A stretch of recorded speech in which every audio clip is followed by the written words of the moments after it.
வடவேங்கடம் தென்குமரி ஆயிடை தமிழ்கூறு நல்லுலகத்து என தொல்காப்பியம் குறிப்பிடும் தென்குமரியாம் நாஞ்சில் நாட்டின் கன்னியாகுமரியில் மணக்காவிளை எனும் ஊரில் பண்பும் பாசமும் நிறைந்த பாஸ்கரன் ஐயாவுக்கும் கோமதி அம்மாவுக்கும் புகழோடு தோன்றிய பெருமகனார். மணலைக்கரை புனித தோசப் தொடக்கப்பள்ளியில் ஆரம்ப கல்வியையும் புனித மரியா கொரட்சி மேல்நிலைப் பள்ளியில் பள்ளி படிப்பையும் நிறைவு செய்து நாகர்கோவில் தென் திருவிதாங்கூர் இந்து கல்லூரியில் MA MPhil பட்டம் பெற்று காந்திய சிந்தனை, மார்க்சியம் மற்றும் மொழியியல் பட்ட படிப்பும் பயின்று கல்வியில் கலங்கரை விளக்கமாக ஒளி வீசுபவர். இலக்கியம் முதல் இதிகாசம் வரை அறிந்தவர். புராணங்கள் முதல் புதுக்கவிதை வரை தெரிந்தவர். மேடைகளில் வரலாற்றை சான்றுகளோடு உரைப்பவர். மேடையேறி ஒளிவாங்கியை பிடித்தால் கவிதைகள் மூலம் கலிங்கப்போரையே நிகழ்த்துபவர். தமிழ் வார்த்தைகள் நாக்கில் தாளங்கள் போடும். தைரியம் அவரை வரவேற்று கோலம் போடும். தம் பேச்சால் பன்னாட்டு மேதைகளை கண்முன் நிறுத்துபவர். Singapore, Kuwait, Dubai, Abu Dhabi, Bahrain, Australia, France, America மற்றும் கனடா என கடல் கடந்து தேமதுர தமிழோசை உலகமெல்லாம் பரவச் செய்தவர். அவர்தம் உள்ளத்து உணர்வுகள் படைப்புகளாக மாறி இலக்கிய பூங்கா, பதிலுக்கு பதில், பேச பெரிதும் இனியவன், பட்டபாடும் பதித்த சுவடுகளும், சொல்லத்தான் நினைக்கிறேன், நான் ஒரு மேடை காதலன் என நூல்களாய் மக்களின் கைகளில் தவழ்கிறது. அவர் பெற்ற விருதுகளோ பல. அவற்றுள் சில: திருமுருக கிருபானந்த வாரியார் அவர்களிடமிருந்து ஞான சிறுவன் விருது பெற்ற மாமனிதர். சிங்கப்பூர் தமிழ்ச்சங்கம் இவர்தம் பேச்சால் வியந்து நளினச்சொல் நாயகன் விருது வழங்கி அழகு பார்த்தது. தேனிலே ஊறிய செந்தமிழின் சுவைதேறும் சிலப்பதிகாரத்தினை 10 நாட்கள் தொடர் சொற்பொழிவாற்றியமைக்காக அண்ணாமலை பல்கலைக்கழகம் இலக்கிய சித்தர் விருது வழங்கி சிறப்பித்தது. திருத்தொண்டர் மாக்கதையாம் பெரிய புராணம் பற்றி 13 நாட்கள் தொடர் சொற்பொழிவு ஆற்றியமைக்காக தாமிர சபை சகலகலா சொற்சாகரம் விருது வழங்கி பெருமைப்படுத்தியது. பக்ரைன் பாரதி தமிழ் பேரவை நர்த்தன சொல் நாயகன் விருது வழங்கி தமிழ் மகனாருக்கு மகுடம் சூட்டியது. தமிழக அரசு அறிஞர் அண்ணா விருது வழங்கி புகழ் சாமரம் வீசியது அவர்தம் அயராத பனைக்கு கிடைத்த பெருமை. மேடை பேச்சால் மக்களை கவர்ந்தார். நெற்றிக்கண் திறப்பினும் குற்றம் குற்றமே என நக்கீரனார் வழியில் தோன்றி பட்டிமன்ற நடுவராய் வலம் வருபவர் என பன்முக ஆற்றல் கொண்ட சிறப்பு விருந்தினர் ஐயா அவர்கள் திரைப்பட துறையிலும் கால்பதித்து LKG, நெஞ்சமுண்டு நேர்மை உண்டு ஓடு ராஜா, செம்பி, தோழர் சேகுவாரா, ஜாலியோ ஜும்கானா, திரும்பிப்பார் போன்ற திரைப்படங்களில் முதன்மையான கதாபாத்திரங்களில் நடித்து மக்களின் உள்ளங்களில் வாழ்பவர். இத்தகு புகழ் கொண்ட நாஞ்சில் நாட்டு சிறப்பு விருந்தினர் நளினச்சொல் நாயகன் உயர்திரு நாஞ்சில் சம்பத் ஐயா அவர்களை தங்களின் கரவொலிக்கு மத்தியிலே விழா பேருரையாற்ற அன்புடன் அழைக்கிறேன்.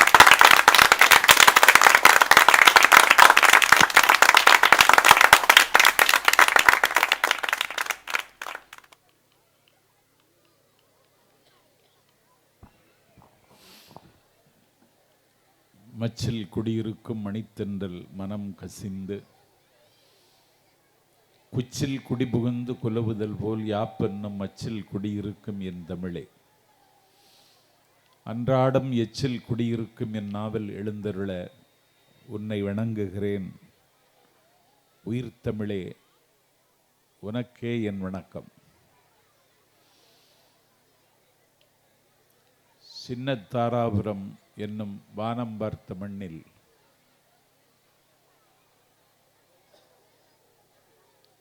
கல்லறை குயிலாகி போனாலும் என் கவனத்தில் இருக்கின்ற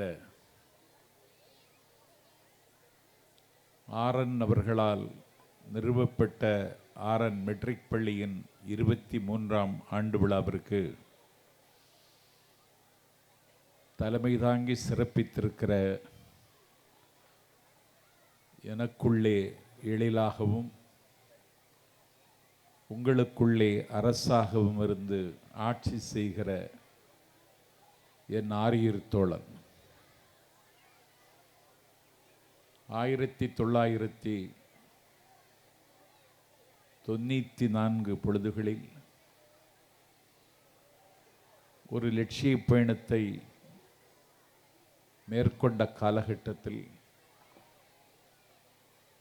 எனக்கு வானம் சிறகுமாக இருந்தவன் வானம் அளவு வாஞ்சையை என் மீது வாரி பொழிந்த என்னுடைய ஆருயிர் நண்பர் ஆரன் அரசு அவர்களே, முன்னிலை பொறுப்பை ஏற்றிருக்கிற அரசின் தம்பி, அடியேனுக்கும் தம்பி, இந்த நிகழ்வில் நான் கலந்து கொள்ள வேண்டும் என்று எளியவன் என்னை தொடர்பு கொண்டு என்னுடைய பயணத்தை உறுதி செய்து என்னை உங்கள் முற்றத்தில் நிறுத்தி இருக்கிற நெஞ்சம் கவர்ந்த தம்பி செயலாளர் ஆரன் பாபு அவர்களே, ஆரன் மெட்ரிக் பள்ளியின் வளர்ச்சிக்கு எப்போதும் முப்போதும் சிந்திக்கின்ற பொருளாளர் தியாகராஜன் அவர்களே, ஆண்டறிக்கை வாசித்து விடைபெற்றிருக்கின்ற வரலாற்று சிறப்பு மிகுந்த இந்த பள்ளியின் தலைமை ஆசிரியர், வேதியியல் துறையில் ஆழங்கால் பயிற்சி பெற்றவர், பெருமைக்குரிய பள்ளியினுடைய முதல்வர் டாக்டர் ராமசாமி அவர்களே, இந்த நிகழ்வில் கலந்து கொண்டு உரையாற்றி அமர்ந்திருக்கின்ற மொஞ்சனூர் தலைவரின் செல்வ புதல்வன், அரவக்குறிச்சி தொகுதியின் சட்டமன்ற உறுப்பினர், மொஞ்சனூர் தலைவர் விட்டபடியை தொட்டு தொடங்கி துலக்கி வருகின்ற ஆற்றலின் ஊற்று சட்டமன்ற உறுப்பினர் ஆரியூர் தம்பி PR இளங்கோ அவர்களே, இந்த நிகழ்வில் கலந்து கொண்டு கடமையாற்ற ஒரு 450 கிலோமீட்டர் பயணித்து அதிகாலை கரூர் சமீபித்த என்னை வாஞ்சையோடு வரவேற்று உங்கள் வாசலுக்கு அழைத்து வந்திருக்கிற என்னுடைய உடல் இயக்கும் என் உரிமையுள்ள தம்பிகள் கரூர் பாலமுருகன் அவர்களே, அதிகமானவர்களே, ஆசிரிய பெருமக்களே, பெருமைக்குரிய பெற்றோர்களே, விருது பெற்ற மாணவர்களே, பள்ளி குழந்தைகளே, ஜனநாயகத்திற்கு உப்பாகவும் சர்க்கரையாகவும் இருக்கின்ற ஏடுகளின் ஊடகங்களின் பெருமைக்குரிய நிருபர்களே, எங்கள் குலம் துலங்க வந்து உதித்திருக்கின்ற அரசுவின் ஆருயிர் மகன் ரோஹித் ராஜவேல் அவர்களே, அவரோடு கடல் கடந்த நாட்டில் மான்செஸ்டரிலிருந்து அவரோடு இங்கே வந்திருக்கிற கிரஷ் அவர்களே, ஆரன் அவர்களின் மூத்த தமையனும் என் தம்பி அரசுக்கும் பாபுவுக்கும் ஆரன் இல்லாத குறையை தீர்க்கின்ற பெரியப்பா ஈஸ்வரமூர்த்தி அவர்களே, வணக்கம். தரையும் நடுங்குகிற தை மாத குளிர்காலத்தில் வானம் பார்த்த சின்ன தாராபுரத்தில் ஒரு பெண்ணம்பெரிய நிகழ்ச்சியாக 23வது ஆண்டு பள்ளி விழாவை சிறப்பாக நடத்தி கொண்டிருக்கின்ற தம்பி அரசுக்கும் பாபுவுக்கும் என்னுடைய பாராட்டையும் நன்றியையும் நான் தெரிவித்துக் கொள்ள கடமைப்பட்டிருக்கிறேன். மாணவர்கள் மத்தியில் பேசுவதென்பது எனக்கு கிடைத்த வரமாக நான் கருதுகிறேன். இந்த மாணவர்கள் மத்தியில் உரையாற்றினால் என்னை புதுப்பித்துக் கொள்ள முடியும், என்னை புனருத்தாரணம் செய்து கொள்ள முடியும், என்னால் இன்னும் புதிதாக பிறக்க முடியும் என்கிற நம்பிக்கை மாணவர்கள் மத்தியில் பேசும் பொழுதுதான் எனக்கு கிடைக்கிறது. கடல் கடந்த நாடுகளில் உரையாற்றி இருக்கிறேன். பல்கலைக்கழகங்களின் மைய மண்டபங்களில் உரையாற்றி இருக்கிறேன். லட்சக்கணக்கான மக்கள் திரளுகிற மகாநாடுகளில் திசைகளின் தசைகளை பித்தெறிகிற இரத்த சந்தத்தில் கொட்டி முழக்கி இருக்கிறேன். பட்டினக்கரைகளில் உரையாற்றி இருக்கிறேன். தினத்தந்தி கூட படிக்காத பாமரர்கள் மத்தியிலும் உரையாற்றி இருக்கிறேன். பட்டிமன்றங்களில் வெட்டியும் ஒட்டியும் பேசியிருக்கிறேன். விவாத அரங்குகளில் மூறி முழங்கி இருக்கிறேன். ஆனால் அங்கே பேசினால் கிடைக்காத மகிழ்ச்சியும் மனநிறைவும் எங்கே கிடைக்கும் என்றால் பள்ளி மாணவர்களுக்கு மத்தியில் பேசும் பொழுது கிடைக்கும் என்பதை அனுபவபூர்வமாக உணர்ந்தவனாக உங்கள் முன்னால் நான் நிற்கிறேன். ஒரு சின்னத்தாராபுரத்தில் இதை சுற்றி இருக்கக்கூடிய எழில் கொட்டி கிடக்கிற கிராமங்களில் ஒரு குடியானவனுடைய பிள்ளைக்கு உயர்ந்த கல்வி கொடுக்க வேண்டும் என்ற உன்னதமான லட்சியத்தோடு ஆரன் அவர்கள் 23 ஆண்டுகளுக்கு முன்னால் நிறுவிய பள்ளியில் இன்றைக்கு விழா நடந்து கொண்டிருக்கிறது. நான் இங்கே வந்திருக்கிற மாணவர்களுக்கும் மாணவர்களை இன்று பிறந்த பெற்றோர்களுக்கும் ஒன்றை நினைவூட்டுகிறேன். இந்த பிள்ளைகளுக்கு கிடைத்த வாய்ப்பு வேறு யாருக்கும் கிடைக்காது. ஒரு சமூகத்தின்பால் அக்கறை உள்ளவனாக இந்த நாடு முழுக்க, நான் இந்தியா முழுக்க நான் சுற்றி வந்திருக்கிறேன். வடபுலத்தில் ஒரு ஆரம்ப கல்வி கூட கிடைக்காத மக்கள் 56% பேர் இருக்கிறார்கள். ஆனால் கல்வி சிறந்த தமிழ்நாட்டில் இன்றைக்கு எல்லோருக்கும் கல்வி சாத்தியமாகி இருக்கிறது. அரசு பள்ளிகளினுடைய மாட்சி குறித்து சட்டமன்ற உறுப்பினர் இங்கே பதிவு செய்தாலும் அதையும் தாண்டி மாணவர்களை உயரத்திற்கு கொண்டு செல்வதற்கு ஆரன் பேரால் அமைந்திருக்கிற இந்த பள்ளி இன்றைக்கு உங்களுக்கு ஒரு வாசலை திறந்து வைத்திருக்கிறது. உங்களுக்கு கிடைத்த சந்தர்ப்பம் யாருக்கும் கிடைக்கவில்லை. ஆங்கிலம் கற்பதற்கு என்னுடைய கால்சட்டை பருவத்தில் நான் கனவு கண்ட பொழுது எனக்கு அது வசப்படவில்லை, எனக்கு வாய்க்கவில்லை. இன்றைக்கு அது உங்களுக்கு வாய்த்திருக்கிறது. சந்தர்ப்பம் எப்பொழுதும் எல்லாருக்கும் கிடைக்காது. தாமஸ் கிரே என்கிற புகழ்பெற்ற ஒரு கவிஞன், ஆங்கில கவிஞன், அவன் ஒரு கல்லறை தோட்டத்தில் நின்று கொண்டு பாடுவான். இந்த கல்லறைக்குள்ளே தூங்குகிறவனுக்கு காலமும் கடவுளும் ஒரு சந்தர்ப்பத்தை கொடுத்திருந்தால் இவன் ஒரு வில்லியம் பேட்ஸ்வொர்த்தை போல ஒரு ரொமான்டிக் போயிட்டாகி இருப்பான். காலமும் கடவுளும் அவருக்கு கருணை காட்டவில்லை, கல்லறைக்குள்ளே தூங்குகிறான். அடுத்த கல்லறையில் நின்று கொண்டு தாமஸ் கிரே பாடினான். காலமும் கடவுளும் இவருக்கு ஒரு சந்தர்ப்பத்தை கொடுத்திருந்தால் அமெரிக்காவை கண்டறிந்த கொலம்பஸை போலவன் கொலம்பஸாக சரித்திரம் படைத்திருப்பான். காலமும் கடவுளும் அவனுக்கு கருணை காட்டவில்லை, அவன் கல்லறைக்குள் தூங்குகிறான்.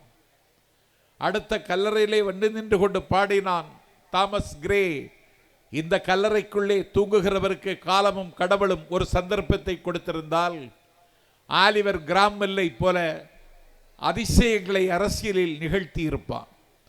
அடுத்த கல்லறையில் வந்து நின்று கொண்டு தாமஸ் கிரே பாடினான், காலமும் கடவுளும் அவனுக்கு ஒரு சந்தர்ப்பத்தை கொடுத்திருந்தால் அவன் சார்பியல் கோட்பாட்டை கண்டறிந்த ஆல்பர்ட் ஐன்ஸ்டீனாக வந்த அவதாரம் எடுத்திருப்பான். காலமும் கடவுளும் அவனுக்கு ஒரு சந்தர்ப்பத்தை கொடுக்கவில்லை, கல்லறைக்குள் தூங்குகிறான். ஆழம் காண முடியாத கடலின் பள்ளத்தாக்கில் அழகான முத்துக்கள்,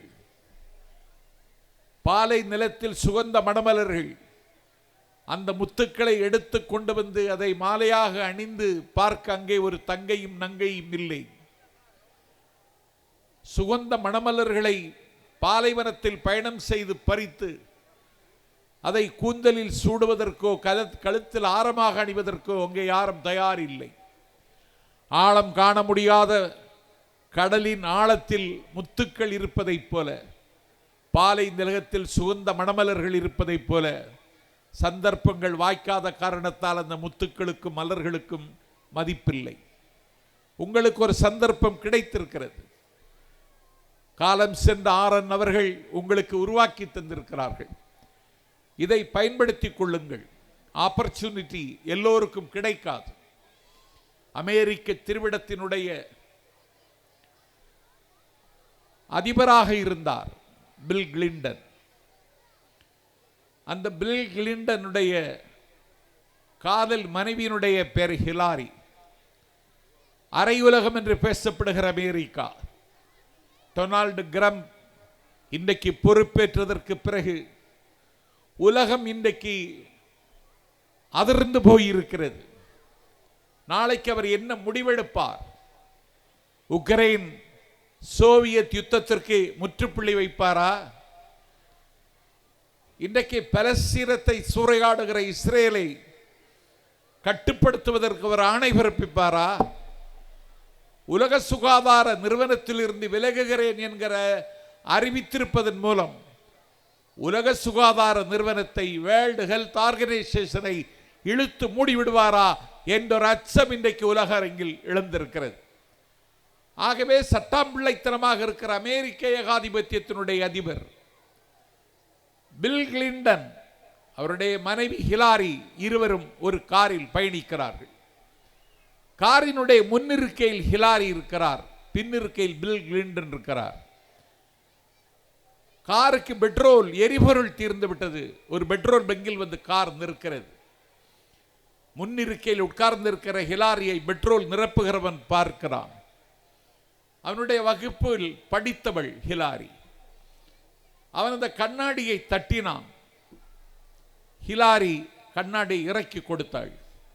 அப்பொழுது அவன் கேட்டான், ஹவாரி ஹிலாரி, நீ எப்படி இருக்கிறாய் என்று கேட்டான். அவள் சொன்னாள், ஐ ஆம் ஃபைன் என்று புன்னகையோடு பதில் சொன்னாள். நீ எப்படி இருக்கிறாய் என்று கேட்டாள். நானும் நன்றாக இருக்கிறேன் என்றான். அவள் புன்னகையோடு பதில் சொன்னதும் அதை பார்த்து கொண்டிருந்த அமெரிக்காவின் அதிபர் கிளின்டனுக்கு கிளி பிடித்து விட்டது. பெட்ரோல் நிரப்பப்பட்டு கார் புறப்பட்டு போகிறது. கிளின்டன் ஒரு விதமான ஆற்றாமையில் கேட்டான் ஹிலாரியிடத்தில், ஹிலாரி, பெட்ரோல் நிரப்புகிற ஊழியன் உன்னை பெயர் சொல்லி அழைத்தான், உன்னிடத்தில் நலம் விசாரித்தான். நீ அவனுக்கு குளிர்ந்த முகத்தோடு பதில் சொன்னாய். அவனை உனக்கு தெரியுமா என்று கேட்டான். அப்பொழுது ஹிலாரி சொன்னாள், தெரியுமாவா? என் வகுப்பு தோழன், என்னை விட நன்றாக படிப்பான், என்னிடத்தில் பாசம் காட்டினான். காலம் போட்ட கோலம், கடவுளின் விளையாட்டு. அவன் ஒரு பெட்ரோல் பங்கில் வேலை பார்க்கிறான். நான் அமெரிக்க அதிபரின் வெள்ளை மாளிகையில் உங்கள் மஞ்சத்தில் இருக்கிறேன். இதுதான் கடவுளின் விளையாட்டு என்றவள் பதில் சொன்னான். உடனே கிளின்டன் சொன்னான், நன்றாக படிப்பான், நன்றாக பாசம் காட்டினான் என்று சொன்னாயே, உங்கள் படிப்பும் பாசமும் உங்களை காதலில் கொண்டு விட்டிருந்தால் நீ அவனைத்தான் கல்யாணம் செய்திருப்பாய். உன் நிலைமை என்ன ஆகியிருக்கும் யோசித்துப்பார் என்று கிளின்டன் சொன்னான். அப்பொழுது அவள் சொன்னாள், ஒன்றும் ஆகியிருக்காது. அவன் அமெரிக்காவின் அதிபராகி இருப்பான், நீ பெட்ரோல் பங்கில் வேலை பார்த்து கொண்டிருப்பாய் என்று பதில் சொன்னான். சந்தர்ப்பம் எல்லோருக்கும் கிடைக்காது. சின்ன தாராபுரத்தில் இருக்கிற பெற்றோர்களுக்கு சொல்லுகிறேன், என் பிள்ளை செல்வங்களுக்கு சொல்லுகிறேன், உங்களுக்கு ஒரு சந்தர்ப்பத்தை ஆரன் உருவாக்கி தந்திருக்கிறார். இதை நாளும் வளர்த்தெடுப்பதற்கு ஒரு வறியவன் கையில் இருக்கிற வயல், அந்த வயலை கண்காணிக்கிற ஒரு விவசாயியைப் போல தம்பி அரசும் பாபும் இதை கண்காணித்து வளர்க்கிறார்கள்.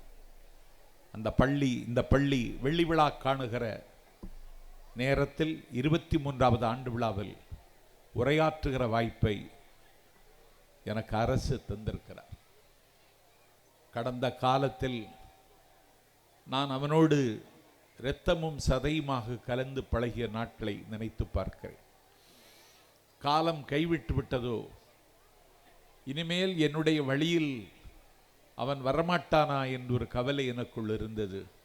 இல்லை, உங்களை நான் அழைக்கிறேன், என் பள்ளிக்கு வாருங்கள் என்று அழைத்து என்னை உங்கள் முற்றத்தில் நிறுத்தியவன் என்னை கௌரவித்திருக்கிறார். எனக்கு மிகுந்த மகிழ்ச்சியாக இருக்கிறது. அறைகூவல்களும் ஆபத்துகளும் எந்த நேரத்திலும் நம்முடைய வீட்டுக்கு வரலாம், நம்முடைய வாசலுக்கு வரலாம். இந்த பள்ளியிலே பயிலுகிற நீங்களும் இந்த குழந்தைகளை ஈன்றெடுத்த பெற்றோர்களும் மிகுந்த ஒரு பொறுப்புள்ள ஒரு சமூகத்தை உருவாக்கி தர வேண்டிய வரலாற்று கடமைக்கு நீங்கள் முகம் தர வேண்டும். ஏதோ கல்வி என்பது படிப்பது மட்டுமல்ல, அதை சார்ந்து இந்த சமூகத்தை புனரமைப்பதற்கு கல்வி பயன்பட வேண்டும். நீங்கள் எத்தனை பட்டங்கள் வேண்டுமானாலும் பெறலாம், எந்த நாட்டின் உச்சிக்கு கூட நீங்கள் காலம் உங்களை கொண்டு செல்லலாம். நாசா என்கிற அந்த இடத்தில் நீங்கள் போய் உட்கார்ந்து கொண்டு நீங்கள் விந்தகை செய்யலாம். இன்றைக்கு சுனிதா வில்லியம்ஸ் நிலவில் உட்கார்ந்திருக்கிறாள். ஆகவே அதிசயங்களையும் ஆச்சரியங்களையும் அரங்கேற்றுகிறவர்களாக நாளைக்கு நீங்கள் வருவீர்கள். ஆனாலும் இந்த சமூகத்திற்கு, உங்களுக்கு கல்வி தந்த இந்த பள்ளிக்கு, உங்களை பெற்றெடுத்த தாய் தந்தைக்கு, நீங்கள் பிறந்த ஊருக்கு, நீங்கள் பிறந்த பொன்னாட்டுக்கு, பேசும் மொழிக்கு பெருமை சேர்க்கக்கூடியவர்களாக நீங்கள் இருந்தாக வேண்டும். ஏனென்றால் உலகம் ஒருவிதமான நெருக்கடியை இன்றைக்கு எதிர்கொள்கிறது. வாய்ப்புகள் எல்லோருக்கும் வாய்ப்பதில்லை. பட்டம் என்கிற பிச்சை பாத்திரத்தை வாங்கி வைத்துக் கொண்டு சிகரெட்டு புகைந்தெறிய, கீழ்வானம் சிவந்தெறிய, பொழுது விடியுமா என்று சிவப்பாக சிந்திக்கிற இளைஞர்கள் இன்றைக்கு வேலைக்காகவும் வெளிச்சத்திற்காகவும் இன்றைக்கு லட்சக்கணக்கில் காத்து நிற்கிறார்கள். நேற்று என்னை என் வீட்டில் வந்து ஒருவன் சந்தித்தான். எம்இ பட்டதாரி, வயது 39 ஆகிவிட்டது. அவன் ஒரு தனியார் பொறியியற் கல்லூரி வேலை பார்க்கிறான். 12,000 ரூபாய் சம்பளம். உங்கள் செல்வாக்கை பயன்படுத்தி இதைவிட அதிகம் சம்பளம் கிடைக்கக்கூடிய ஒரு கல்லூரியிலோ ஒரு நிறுவனத்திலோ உங்களால் வேலை வாங்கி தர முடியுமா என்று திருமணம் செய்து 2 குழந்தைகளை பெற்றெடுத்த 39 வயது தம்பி என் வீட்டு வாசலில் வந்து கண்ணீர் மல்க கேட்ட பொழுது நான் உடைந்து நொறுங்கி போனேன். ஆகவே உங்களுடைய ஸ்கில், அதை வளர்த்து கொண்டால் மட்டும்தான் உலகத்தில் நீங்கள் நிற்க முடியும். எல்லோருக்கும் இன்றைக்கு கேஷ், கேஷ் தேவைப்படுகிறது.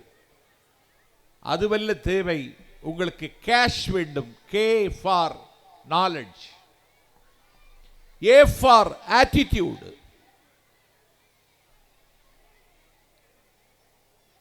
S ஃபார் ஸ்கில்,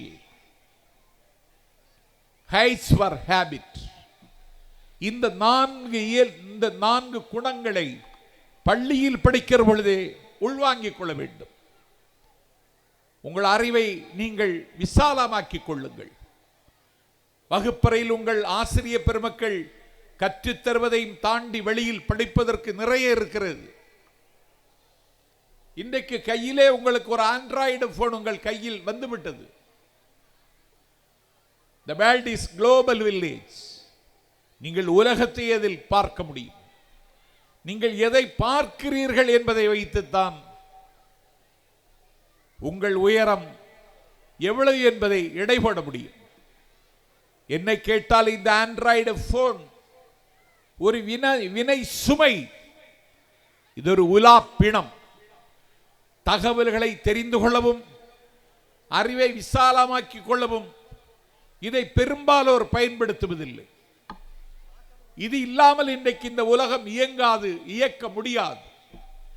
அரசும் பொதுமக்களுக்கும் இன்றைக்கு ஒரு உறவு பாலமாகவும் தொடர்பு பாலமாகவும் ஒரு ஆண்ட்ராய்டு போன் தான் இருக்கிறது. முன்பதிவு செய்கிறேன் ரயிலில் பயணிப்பதற்கு, என்னுடைய பயணச்சீட்டு உறுதியாகவில்லையா என்பதை எனக்கு அந்த ஆண்ட்ராய்டு போன் மூலம் தான் நான் தெரிந்து கொள்கிறேன். ஆனால் இந்த அலைபேசியை கையில் வைத்துக் கொண்டு அதை பொழுதுபோக்குவதற்குரிய கருவியாக மட்டுமே நீங்கள் மாற்றிக்கொண்டால் உங்களுடைய பொழுது நிச்சயமாக விடியாது. விடுவதற்கான வாய்ப்பே இல்லை. இந்த நாட்டில் ஒரு விளையாட்டாக சொன்னார்கள், கடவுள் ஒரு மனிதரை சோதிப்பார். கடைசியில் கடவுளே அவனை அடையாளம் கண்டு அவனுக்கு அருள் புரிவார். அப்போது ஒருவன் கேட்டான், எதற்கு இந்த விளையாட்டு கடவுளுக்கு? ஏன் சோதிக்க வேண்டும்? சோதித்த பிறகு அவருக்கு ஏன் அருள் காட்ட வேண்டும் என்று ஒருவன் கேட்டான். அப்பொழுது அவன் இன்னொருவன் சொன்னான், கடவுள் உனக்கு பொழுதுபோக்குவதற்கு உனக்கு வாட்ஸ்அப் இருக்கிறது, கடவுளுக்கு பொழுதுபோக்குவதற்கு ஒன்றும் இல்லை, அதனால் அவர் இந்த விளையாட்டை விளையாடி கொண்டிருக்கிறார் என்றார். இந்த வாட்ஸ்அப் யுகத்தில் நீங்கள் உயர முடியும். இன்றைக்கு ஒரு குகேஷ் 18 வயது அவனுக்கு. அவன் இன்றைக்கு சதுரங்கத்தில் உலகத்தின் உன்னதமானவராக பரிசை பெற்றிருக்கிறார். அரசு அவனுக்கு 5 கோடி வழங்குகிறது. எல்லா நாடுகளும் அவனை அண்ணாந்து பார்க்கின்றன. எல்லா திசைகளும் அவனுடைய பெயரை திரும்ப திரும்ப உச்சரிக்கின்றன. நீங்கள் ஒரு குகேஷாக மாற வேண்டும். கல்வியில் மட்டும்தான் பெரியவன் ஆக முடியும் என்பதல்ல. நான் தம்பி அரசுக்கும் பாபுக்கும் சொல்லுவேன், மாணவர்களுக்கு எக்ஸ்ட்ரா கரிக்குலம். நான் கல்லூரியில் படித்ததை விட, பள்ளியில் படித்ததை விட நான் வீதியில் படித்த அதிகம். ஆகவே எக்ஸ்ட்ரா கரிக்குலத்தை மாணவர்களுக்கு உங்களுடைய பாடத்திட்டத்தில் அதை சேர்க்க முடியாவிட்டாலும் ஆசிரியர் பெருமக்கள் அதிலே கவனம் செலுத்த வேண்டும். மாணவர்கள் எல்லா போட்டிகளிலும் நான் முந்தி நீ முந்தி என்று முந்த வேண்டும், முன்னேற வேண்டும் என்கிற நினைப்பும் முனைப்பும் மாணவர்களிடத்தில் இந்த வயதிலேயே குடியேற வேண்டும். ஒரு சமயக்குறவர் பாடினார், பாலனாய் கழிந்த நாளும் பனிமலர் கோதை மார்தம் மேலனாய் கழிந்த நாளும் மெலிவடு மூப்பு வந்து கோலனாய் கழிந்த நாளும் குறிக்கோள் இல்லாத கேட்டேன் என்றார். உங்களுக்கு ஒரு குறிக்கோள் இந்த வயதிலேயே உருவாக வேண்டும். அந்த பொறியை, அந்த ஸ்பார்க் ஆசிரியர்கள் மாணவர்கள் மத்தியில் உருவாக்குவதற்கு பேர்தான் கல்வி. அந்த கல்வியை நீங்கள் மாணவர்களுக்கு கொடுக்காவிட்டால் மாணவர்கள் தடுமாறுவார்கள், தத்தளிப்பார்கள். ஆகவே அந்த ஸ்பார்க், அதை நீங்கள் மாணவர்களுக்கு எப்படியாவது உருவாக்கி தர வேண்டும். மாணவர்களிடத்தில் எது திறமை இருக்கிறது, இவன் எந்த துறையில் முன்னேறுவான், எந்த துறையில் இவன் முத்திரை பதிப்பான் என்று அடையாளம் கொண்டு ஆசிரியர் பெருமக்கள் அவனை ஆளாக்கி அழகு பார்ப்பதற்கு மிகுந்த அர்ப்பணிப்புணர்வோடு இயங்க வேண்டும். ஆசிரியர் தொழில் அற்புதமான தொழில், ஆகாயத்தை போல பரிசுத்தமான தொழில் ஆசிரியர் பணி மட்டும்தான். இந்த பணியிலே உங்களுடைய டெடிகேஷனை இந்த நிர்வாகம் அங்கீகரித்திருக்கிறது. போட்டியில் வெற்றி பெற்ற மாணவர்களுக்கு மட்டுமல்ல விருது, ஆசிரியர் பெருமக்களுக்கும் விருது கொடுத்து அழகு பார்க்கிறான் தம்பி அரசு. ஆசிரியர் பெருமக்களுக்கு மட்டுமல்ல, ஆசிரியர் பணி அல்லாத பிற பணியாளர்களையும் இந்த நாட்டில் கௌரவித்து மகிழ்கின்ற ஒரே பள்ளி ஆரன் மெட்ரிக் பள்ளி என்பதை நான் இங்கே துப்புரவு தொழிலாளி கூட இங்கே கௌரவிக்கப்படுகிறார்கள். இதிலேதான் ஒரு சூட்சுமத்தை தம்பி அரசு நிரூபித்து காட்டியிருக்கிறார். அமெரிக்காவில் சிகாகோவில் த பீம் கிளாஸ்டி என்பவர் தி சிகாகோ பேப்பர் மெர்கன்ட் என்ற நிறுவனத்தினுடைய தலைமை நிர்வாகி. அவர் அந்த கம்பெனிக்கு அடுத்து ஒரு சின்னஞ்சிறிய 8க்கு 10 அறையில் ஒரு நாற்காலி போட்டு வைத்திருந்தார். அவருக்கு சிகை அலங்காரம் செய்வது, முடிவெட்டுவதும் அவருக்கு பிடித்தமான வேலை. அவர் என்ன செய்தார் என்றால், அந்த பக்கத்தில் 8க்கு 10 அறையில் ஒரு நாற்காலி போட்டுக்கொண்டு அந்த நிறுவனத்தில் பணியாற்றிய எல்லா ஊழியர்களுக்கும் அவரே முடிவெட்டி கொடுப்பார். தலைமை நிர்வாகி இந்த பணியை செய்கிறார். அப்படி என்றால் அவர் தரம் கெட்டவரா? இல்லை. தன்னுடைய ஊழியர்களுக்கு அவர் முடிவெட்டு கொடுப்பதன் மூலம் ஊழியர்களுக்கும் அவருக்கும் இருக்கிற உறவு, அந்த நிறுவனம் உயர உயர செல்ல வேண்டும் என்ற தாகம் அந்த ஊழியர்களுக்கு மத்தியில் விதைக்கிறார்.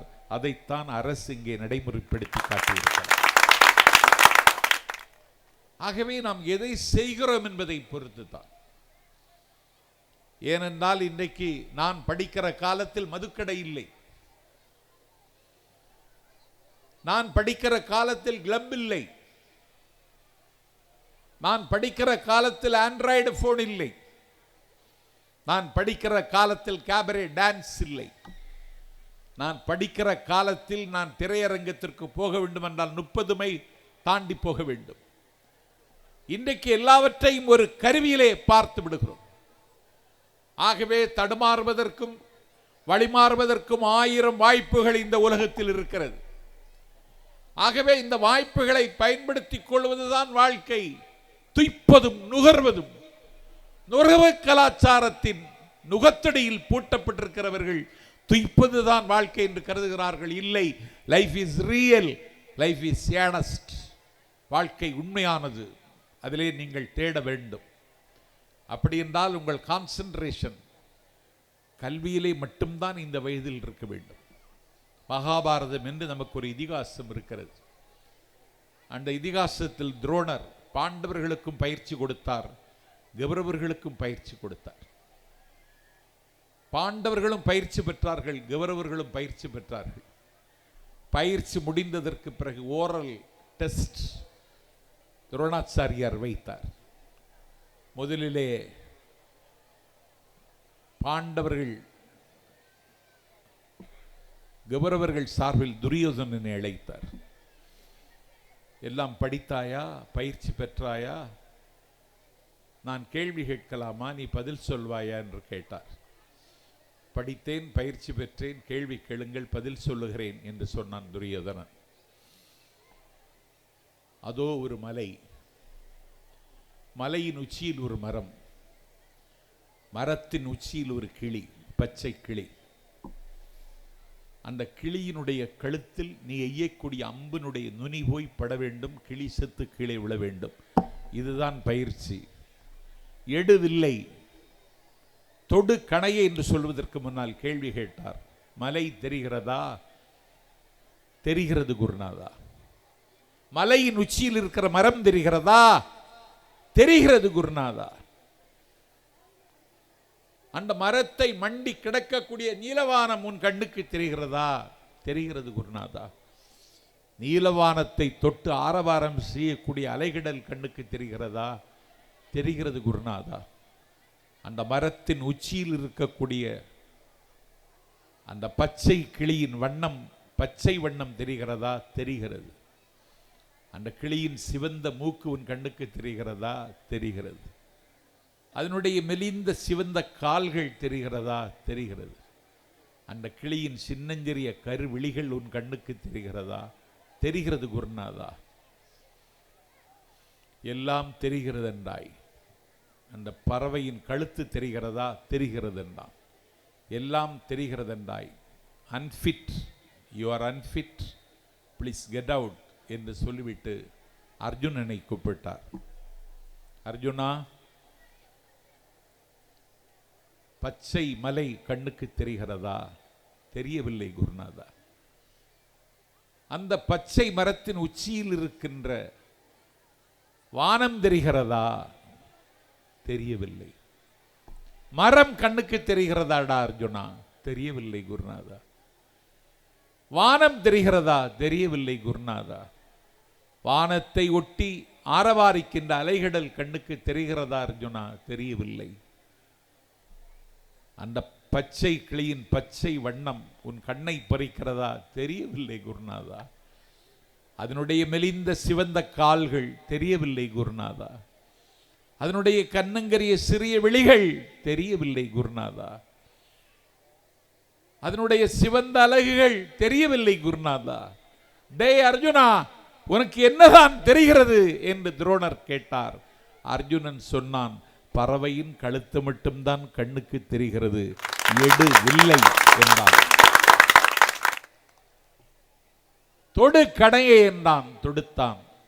பறவையின் கழுத்தில் அம்பின் நுனிபட்டு கீழே விழுந்தது. இது மகாபாரதம். இப்போது உங்களுக்கு கல்வி மட்டும்தான் கண்ணுக்கு தெரிய வேண்டும், முதல் மதிப்பெண் பெற வேண்டும் என்பதற்கல்ல. வாழ்க்கை தெரிந்து கொள்ளவே கல்விதான்.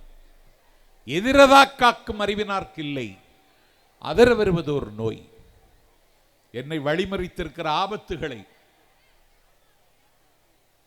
நான் எதிர்கொண்ட சவால்களை இங்கே பந்தி வைப்பதற்கு எனக்கு நேரம் இல்லை என்பதை விட அப்படி ஒரு மேடையாக இந்த மேடையை நான் கருதவில்லை. இது புனிதமான மேடையாக பார்க்கிறேன்.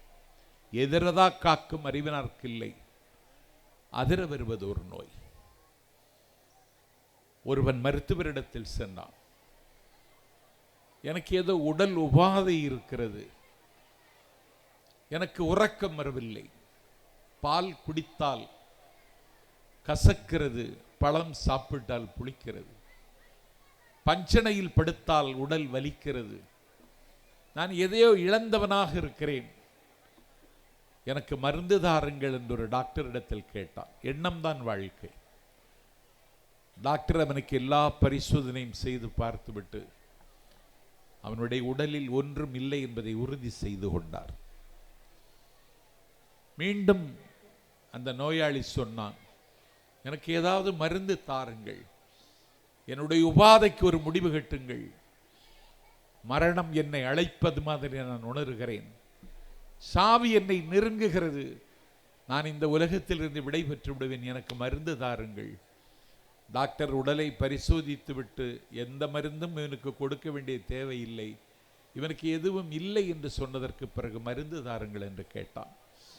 டாக்டர் 2 மாத்திரைகளை எடுத்து தாளில் மடித்து, இதை வாயில் போட்டுக்கொள், விழுங்கி விடாதே, கொஞ்ச நேரம் மென்றுவிட்டு துப்பிவிடு என்று மாத்திரையை தாளில் மடித்து கொடுத்தார். அவன் அதை வாங்கி கொண்டு போனான். வாயில் போட்டு அசை போட்டு பார்த்து விட்டு விழுங்கி விட்டான். இப்படி 2 நாள் செய்துவிட்டு 3வது நாள் மருத்துவரிடத்தில் வந்தான். நீங்கள் தந்த மருந்து நன்றாக வேலை செய்தது, வாயில் போட்டு அசை போட்டேன், இப்பொழுது எனக்கு எந்த உபாதையும் இல்லை, நான் நன்றாக இருக்கிறேன் என்று சொன்னான். பிறகு டாக்டர், உனக்கு தந்த மருந்து என்ன தெரியுமா என்று 2 பட்டன், இதைத்தான் அவன் கையில் கொடுத்தார். அவன் வாயில் அசை போட்டுடன் என்னுடைய நோய் தீர்ந்து விட்டதென்றான். ஆகவே நோய் என்பதும் உபாதை என்பதும் நமக்கு நாமே வருவித்துக் கொள்வது. 2 பட்டன்ல அவன் கதையை முடிச்சிட்டாரு டாக்டர். ஆகவே உங்களுடைய மனம் கனத்து விடக்கூடாது. உங்கள் அறிவு எப்பொழுது விசாலமாகி கொண்டு விரிந்து கொண்டே இருக்க வேண்டும். ரவீந்திரநாத் டாகூர் பாடுகிறார், where the mind is without fear and the head is held high. உன்னுடைய மனம் சுதந்திரமாக இருக்க வேண்டும். where the knowledge is free, உன்னுடைய அறிவு சுதந்திரமாக இருக்க வேண்டும். ரவீந்திரநாத் சொல்லுகிறார், where the world has not been broken up into fragments, narrow domestic walls. எந்த விதமான குறுக்கு சுவர்களும் நம்முடைய வாழ்க்கையில் அமைந்து விடக்கூடாமல் நாம் தற்காத்துக் கொள்ள வேண்டும். அவர்கள் வாழ்க்கையில் வெற்றி பெறுவார்கள்.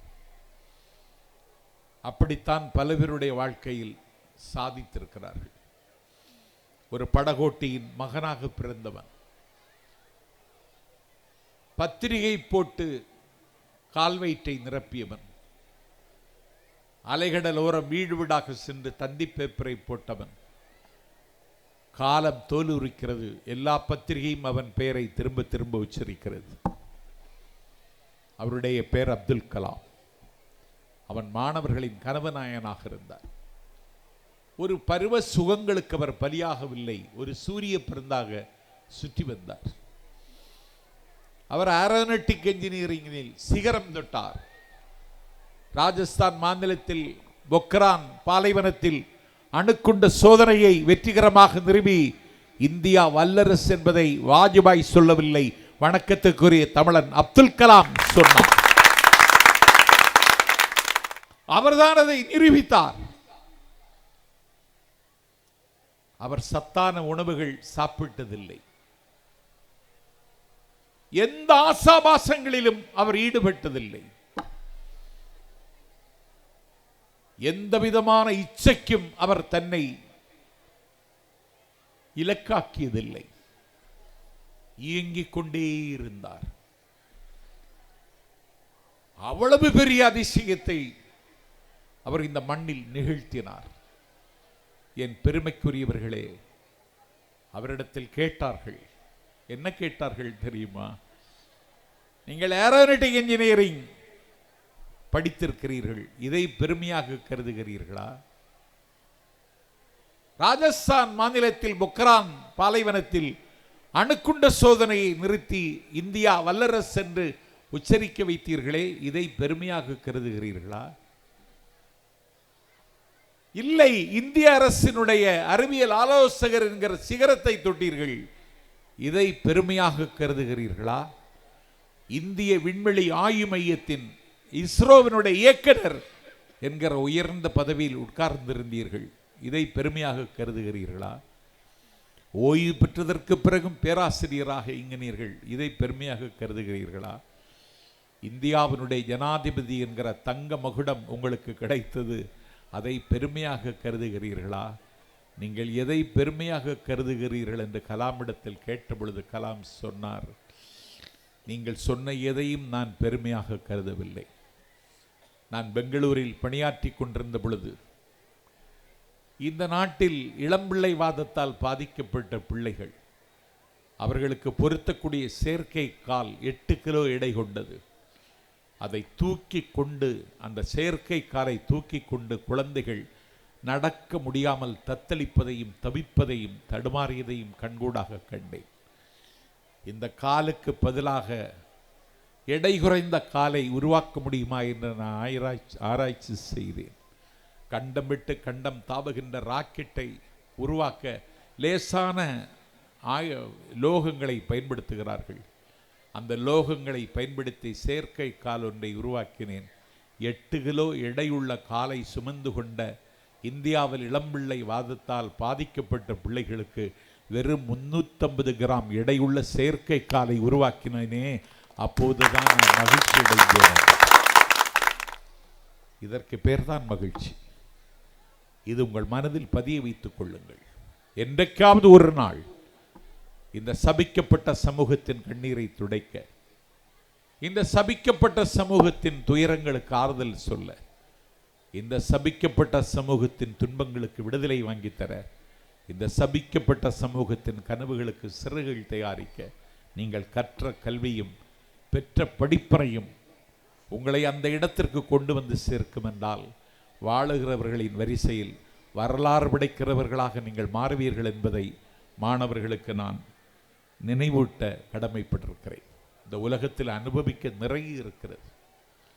நிறம் மாறுகிறது நித்தம் மரத்தில் இருக்கின்ற தளிர் இலைகள். அதை ஒரு நாளாவது நீங்கள் பார்த்திருக்கிறீர்களா? பார்த்திருக்க மாட்டீர்கள். வாகன நெரிசலில் அந்த நெரிசலுக்கு மேலே ஒரு வண்ணத்து பூச்சி பறந்து செல்லுகிறதே, அதை என்றைக்காவது கண்களிக்க கண்டிருக்கிறீர்களா? கண்டிருக்க மாட்டீர்கள். நள்ளிரவு நேரத்தில் நகரம் இருக்கிற சாலைகளை நீங்கள் பார்த்திருக்கிறீர்களா? பார்த்திருக்க மாட்டீர்கள். இந்த உலகத்தை அணுவணுவாக பாருங்கள். இந்த உலகத்தை ரசியுங்கள். தான் சார்ந்திருக்கிற சமூகத்திற்கு இந்த உலகத்தில் நாம் என்ன செய்ய முடியும் என்பதை யோசியுங்கள். அதுதான் கல்வியின் பயன். கற்றுக் கொடுக்கிறவர்களுக்கும் என்ற கடமை உணர்வு இருந்தாக வேண்டும். நான் பெற்றோர்களுக்கு ஒன்றை சொல்லுகிறேன், குழந்தைகளோடு உங்கள் நேரத்தை செலவிடுங்கள். குழந்தைகளை விட மோசமானவர்களாக பெற்றோர்கள் இருக்கிறார்கள். அதுதான் இப்பொழுது இந்த சமூகத்திற்கே பெரிய ஆபத்து. குழந்தைகளோடு நேரத்தை செலவிடுங்கள். குழந்தைக்கு அகரம் சொல்லிக் கொடுங்கள். குழந்தைக்கு ஆல்பர்ட் ஐன்ஸ்டீன் கதையை சொல்லிக் கொடுங்கள். குழந்தைக்கு கொலம்பஸ் பற்றி சொல்லிக் கொடுங்கள். மண் செழிக்க மழை பொழிந்தது போல 2000 ஆண்டுகளுக்கு முன்னால் மனித மனம் செழிக்க பாடிய வள்ளுவன் எழுதிய ஒரு குறளை அவருக்கு சொல்லிக் கொடுங்கள். விந்தை புரிந்த விஞ்ஞானிகளின் பெயரை சொல்லிக் கொடுங்கள். இந்த உலகத்தை தலைகீழாக புரட்டி போட்ட புரட்சியை பற்றி அவருக்கு பாடம் எடுங்கள். ஆசிரியரை காட்டிலும் இந்த கடமை பெற்றோர்களுக்கு தான் இருக்கிறது. சத்ரபதி சிவாஜியினுடைய காலத்தில் என் பெருமைக்குரிய பெற்றோர்களே, அந்த நாட்களில் சத்ரபதி சிவாஜி, இன்றைக்கு அவனை எல்லோரும் உச்சரிக்கிறார்கள். அந்த சத்ரபதி சிவாஜியிடத்தில் பெற்ற தாய் ஜீஜாபாய் சதுரங்கம் விளையாடலாமா என்று கேட்டாள். அவன் வேண்டாம், நான் விளையாட விரும்பவில்லை என்றான் சிவாஜி.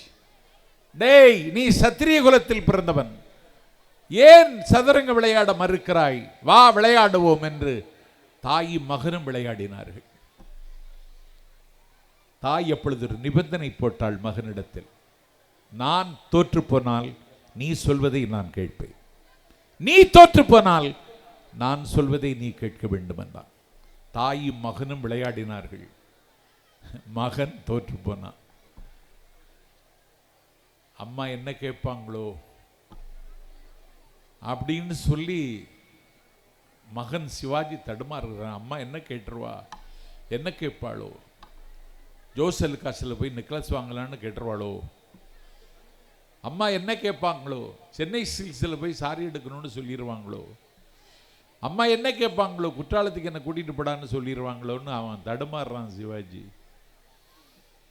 பெற்ற தாய் சொன்னாள் மகனிடத்தில், அதோ பார், அண்ணாந்து பார், உச்சியை பார், அந்த கோட்டையை பார். பார்த்தேன். அந்த கோட்டைக்கு பேர் என்ன? சிம்மக்காட் கோட்டை. அந்த கோட்டையின் உச்சியில் பறக்கிற கொடி யாருடைய கொடி? நம் எதிரியினுடைய கொடி. இன்றைக்கு சொல்லுகிறேன், நாளைக்கு இதே நேரத்தில் அந்த கோட்டையின் உச்சியில் உன்னுடைய கொடி பறக்க வேண்டும் என்று மகனிடத்தில் சொன்னாள். மகன் சொன்னான், என்னால் முடியுமா அம்மா என்றான். அப்பொழுது அவள் சொன்னாள், என் வயிற்றில் பிறந்த உன்னால் முடியாதது யாரால் முடியும் என்று கேட்டாள்.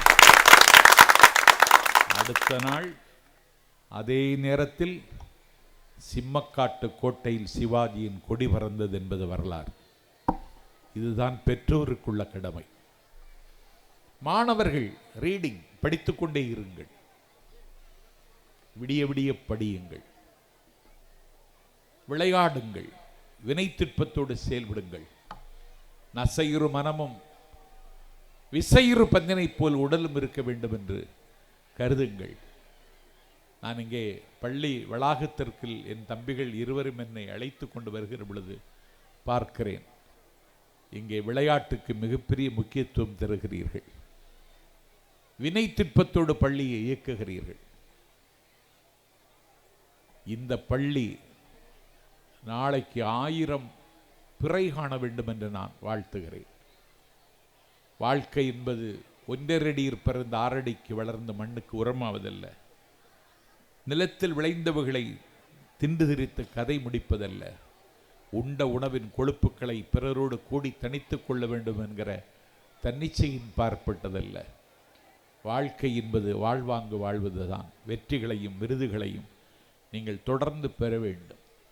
என்னை அறிமுகம் செய்த ஆசிரியர் கதிரவேல், நான் கடல் கடந்த நாடுகளுக்கு சென்று உரையாற்றியதை நான் இங்கே விருதுகளை இங்கே பட்டியலிட்டார். பேசப்படுகிற இடத்தில் உங்கள் பெயர் இருக்க வேண்டும் என்பதை நெஞ்சிலே உள்வாங்கிக் கொள்ளுங்கள். வாழ்க்கை என்பது ஒரு ஸ்பெசிபிக் உங்களிடத்தில் இருக்க வேண்டும். இதை அட்வைஸ், நான்கில் சம்பத் அட்வைஸ் சொல்கிறான் என்று கருதி கொள்ளாதீர்கள். ஒரு மெஷரபிள், அளவிடக்கூடியதாக உங்கள் வாழ்க்கை அமைய வேண்டும். அச்சீவபிள், சாதிக்கிறதாக இருக்க வேண்டும் உங்கள் வாழ்க்கை.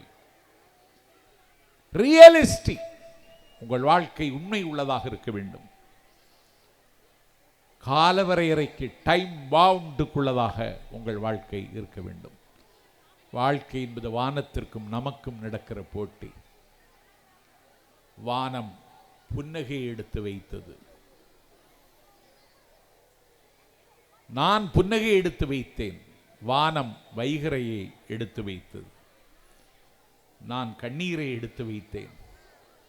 வானம் மழையை எடுத்து வைத்தது, நான் வியர்வை எடுத்து வைத்தேன். வானம் நட்சத்திரத்தை எடுத்து வைத்தது, நான் கோபத்தை எடுத்து வைத்தேன். வானம் வெயிலை எடுத்து வைத்தது, நான் காதலை எடுத்து வைத்தேன். வானம் நிலவை எடுத்து வைத்தது. நான் எண்ணங்களை எடுத்து வைத்தேன். வானம் மேகங்களை எடுத்து வைத்தது. நான் எழுத்தை எடுத்து வைத்தேன். வானம் மின்னலை எடுத்து வைத்தது. நான் பேச்சை எடுத்து வைத்தேன். வானம் இடியை எடுத்து வைத்தது. நான் கவிதை எடுத்து வைத்தேன். வானம் வானவில்லை எடுத்து வைத்தது. நான் உறக்கத்தை எடுத்து வைத்தேன். வானம் இருளை எடுத்து வைத்தது. நான் சந்தேகங்களை எடுத்து வைத்தேன். வானம் கிரகணங்களை எடுத்து வைத்தது. நான் பெருமூச்சு எடுத்து வைத்தேன். வானம் புயலை எடுத்து வைத்தது. கடைசியாக நான் என்னுடைய புது புது லட்சியங்களை நோக்கி என் பாதங்களை எடுத்து வைத்தேன். வானம் தோற்றது என்று பாடுகிறான் ஒரு கவிஞன். ஆகவே ஆர்என் மெட்ரிக் பள்ளி மாணவர்கள் புது புது லட்சியங்களை நோக்கி உங்கள் பாதங்களை எடுத்து வையுங்கள். வானம் உங்கள் முன்னால் தோற்கட்டும். வானம் உங்களுக்கு வசப்படட்டும். உங்கள் வாழ்க்கை வளமிகு நாட்களை நோக்கி நகரட்டும். நீங்கள் இந்த நாட்டில் பேசப்படுகிறவர்கள் இடத்தில் உங்கள் பெயரும் இருக்கட்டும். எல்லா திசைகளும் திரும்ப திரும்ப உங்கள் பெயரை உச்சரிக்கட்டும் என்று என் பிள்ளை செல்வங்களுக்கு 23வது பள்ளி விழாவில் என்னுடைய வாழ்த்தை தெரிவித்து, இந்த வாய்ப்பை தந்திருக்கிற பள்ளி நிர்வாகிகள், அரசுக்கு, தம்பி பாபுவுக்கு, பொருளாளருக்கு என்னுடைய மனமார்ந்த நன்றியறிதலை தெரிவித்து, இப்போது கிடைத்த வாய்ப்பு இனி எனக்கு எப்போது கிடைக்கும், அப்போது எப்போது வரும் என்ற கவலையில் இப்போது உங்களிடமிருந்து விருப்பமில்லாமல் விடைபெறுகிறேன். நன்றி, வணக்கம்.